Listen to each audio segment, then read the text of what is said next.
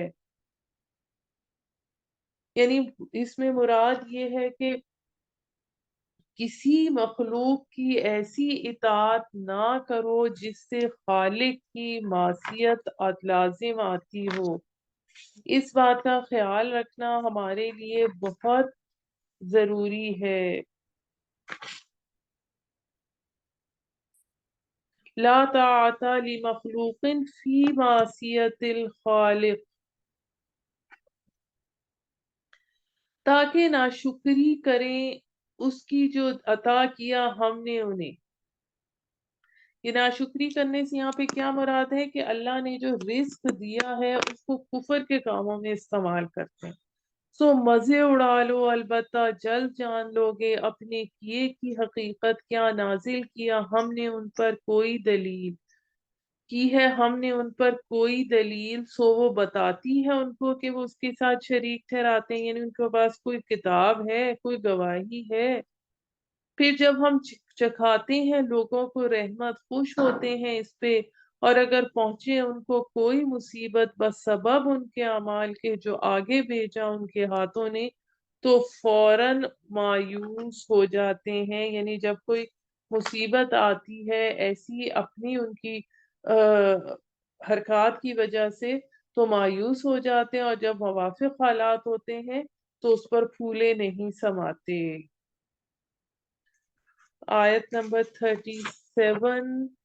سورہ روم۔ کیا نہیں دیکھا انہوں نے کہ بے شک اللہ فراخ کرتا ہے روزی جس کی چاہتا ہے اور تنگ کرتا ہے جس کی چاہے، بے شک اس میں نشانیاں ہیں ایمان والوں کے لیے۔ سو دے تو قرابت دار کو اس کا حق، اور مسکین کو اور مسافر کو، اب یہ بہتر ہے ان لوگوں کے لیے جو طالب ہیں اللہ کی رضا کے،